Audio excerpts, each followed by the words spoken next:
Here's Porzingis at the buzzer. Got it! Oh, KP! Oh, my goodness. If that counts, the Knicks will have stolen this game.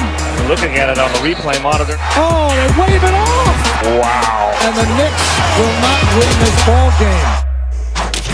Ooh, Kristaps Porzingis' game-winning buzzer beater versus the Hornets was waved off, but he finished with his fourth double-double in 9 career games. And according to Elias, he became the youngest Knicks player ever with 15 rebounds in a game. Stephen A., are you encouraged or discouraged by this loss? No, I'm very encouraged by this guy. And you know, Phil Jackson is looking better and better as the season progresses. First of all, he had about 15 rebounds. Secondly, he shoots well from the free throw line. That's good. He can move. He's athletic. That's good. It seems to me that the only thing that he needs to work on is just bulking up, getting in the weight room, doing some squats, some bench presses, and things of that nature. But clearly he has the height already. He's not scared of the big moment. And the fact that Derek Fisher and those boys had him out there in that particular situation, I think speaks well for him. The 2 games prior to this, he only scored in single digits. I actually one of the 2, and he had shot 3 of 8 and 3 of 11 in both of those games. But he can hit free throws. He can move without the ball. He's athletic. He's got some heart. He's not scared. There's a tremendous upside. And I like what I'm seeing from him. I'm pleasantly surprised. I must admit that. It looks like Phil Jackson did the right thing here with that number 4 overall pick. It still remains to be seen because I'm watching Emmanuel Mudiay do his thing. And I understand that, you know, we got to look at Porzingis and give him some plus marks because Carmelo hasn't been playing that great. He shot 12 of 25 last night, finished with 25 points, but he's shooting 34% from the field on the season and 20% from three-point range. He can do better. And once he starts doing better, assuming he continues to get healthier and do his thing, that should open things up for Porzingis even more. But I must say that I'm very, very impressed with what I have seen thus far.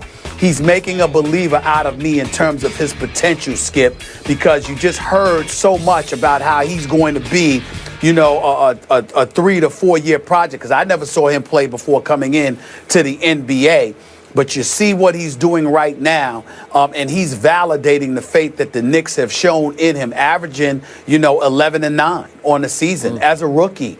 I got to give credit where credit is due in that regard. I'm still not letting Phil Jackson off the hook, though, because he's getting paid $10 to $12 million a year to be the president, and it wasn't to draft and build this team over 5 years. It was because you were marquee, you had a level of cachet attached to your name, and you're supposed to be able to go out there and recruit somebody big time to come and play with Carmelo Anthony. You didn't give Carmelo Anthony $122 million to just be somebody that was on an average or below average team for the next 3 or 4 years. You're supposed to go out there and attract somebody. So I'm still not letting Phil Jackson off the hook in that regard, but I will let him off the hook with Porzingis because I'm impressed with what I'm seeing. I'm liking him more and more and more. I watched that game last night. He's impressing me. You know what? I'm becoming a Knicks fan. It's like the weirdest thing. Really? Yeah, I can't help myself. I turned it on. I keep watching the score on .com, and then I say, "You're trolling them." I'm not trolling them. I mean in a positive way. In a positive way. And I'm seeing the score, and they're at Charlotte. Charlotte's decent this year, you know. And I'm thinking, because Charlotte blew out the Bulls, remember, in Charlotte the other night. I thought, well, okay, okay, I'm going to check this out. So I turn it on at halftime, and I can't quit watching it. And it's partially because of this kid, but I like the team. I look down the box score. I like Afflalo. I liked Robin Lopez until he let what's his name beat him, Cody Zeller at the end of the game. But I like the parts of the team. I'm not saying it can even make the playoffs, but it's fun to watch the Knicks now, mostly because of this kid. And I still say, I watched it in real time, and when Porzingis let the shot go, I thought it was away in time. I did. Maybe I'm rooting for the Knicks, but it looked like just split second it had left his hand. And if the tie goes to the runner in baseball, maybe it was like a tie with the buzzer.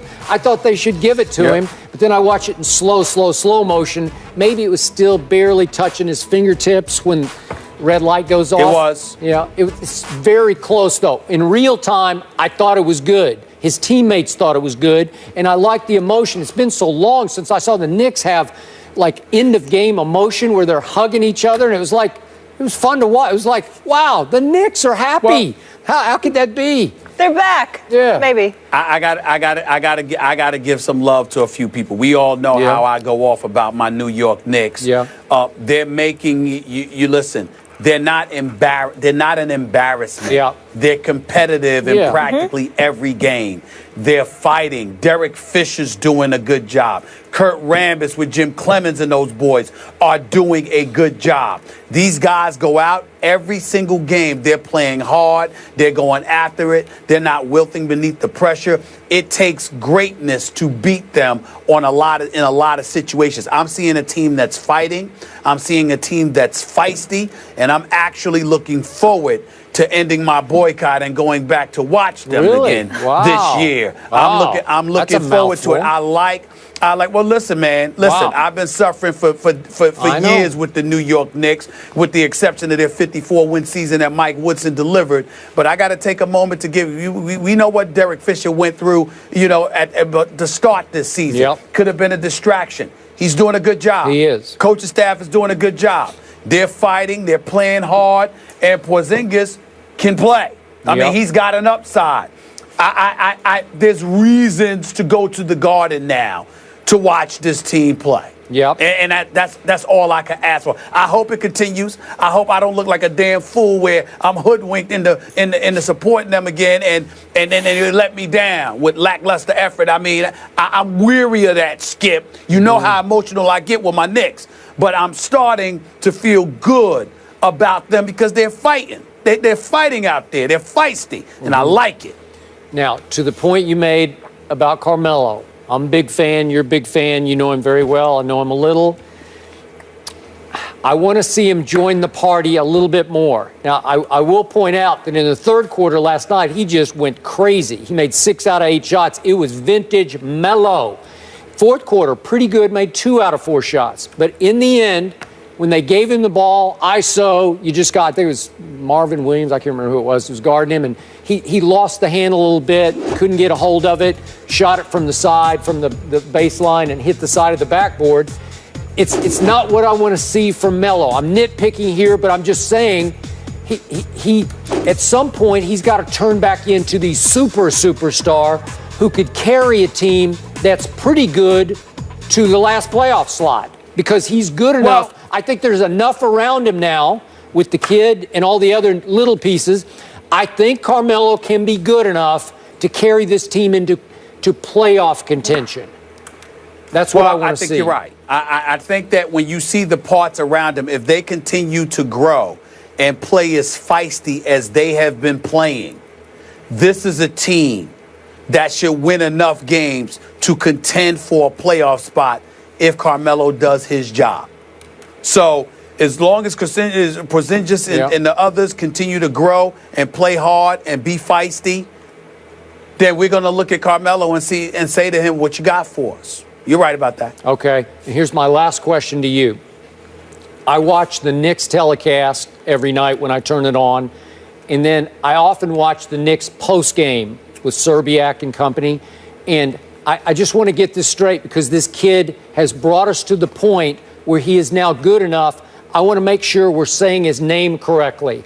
I say Porzingis because that's what they say on the broadcast. Yeah. Is that what it is, or is it Zingis? Zingis? Yeah, which way is it? You know what? I've heard both, but last night I was watching and I heard it on the broadcast. This is Porzingis. Yeah, that's what they're saying. So let's go with Porzingis. So I'm going to go with Let's Porzingis. go with Zingers. You are. Is that all right? Porzingis. Yeah, I'm going to go with it. I heard on the Van Pelt show late they were saying both. Zinger. You know, Porzingis works for me. Yeah. Well, it's time to whatever we're going to call him. We're going to be calling him that a lot because he is proving he belongs in the National Basketball Knickerbockers, we're encouraged. We just had a positive Knicks topic. Yep. This is amazing. All right. Yeah. Miracles do happen. They host the Cavs at the Garden. That's on Friday, so that'll be a good one, a tough test, of course. Moving on, though, another tough one in New York. Rex Ryan is back, but this time he is the enemy. No Rex excuses tonight for the Bills. Wow. I like that was good. Can they